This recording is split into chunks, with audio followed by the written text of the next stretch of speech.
Salut, la petite vidéo du soir sur la CAN et la fin du groupe A, celui du pays hôte, le Cameroun, qui jouait son dernier match contre le Cap-Vert et qui a fait un partout, comme l'autre match d'ailleurs, ce qui fait que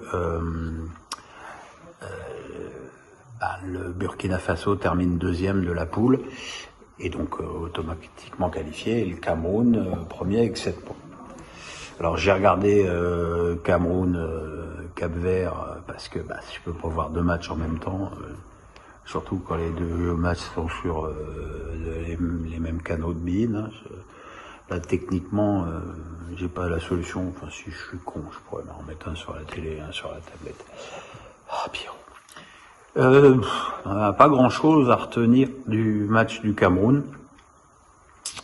À part qu'Aboubacar est en feu, il a marqué un très joli but d'un tir croisé à terre du pied gauche.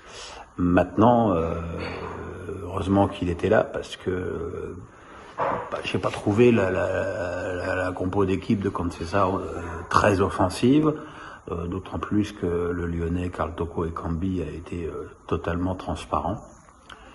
Donc voilà, c'était une équipe sans grande ambition offensive et qui a dominé certes, mais pas non plus de façon incroyable, quoi. C'était un match alors que finalement ils étaient déjà qualifiés avec 6 points.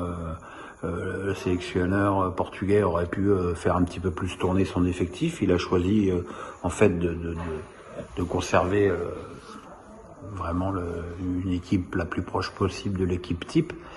D'autant plus que, alléluia, il n'y a pas un cas de Covid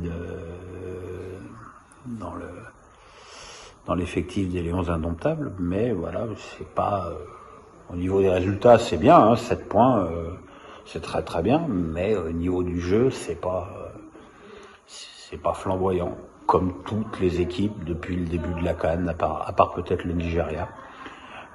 Voilà, donc les grands spécialistes de la CAN nous expliquent que comme une Coupe du Monde et comme un Euro, la vraie compétition commence avec les matchs à élimination directe. Donc on espère, hein, on espère et on attend. Voilà, sinon petit retour sur le match de l'Algérie et les commentaires absolument hallucinants que je peux lire.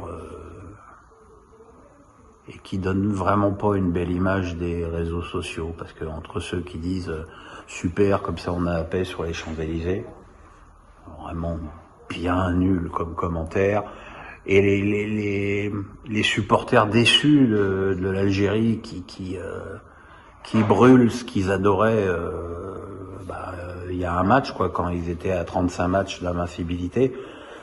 C'est un petit peu incompréhensible, hein. On a déjà connu on est bien placé en France pour le savoir, hein, des pays tenants du titre qui passaient complètement à travers la compétition suivante.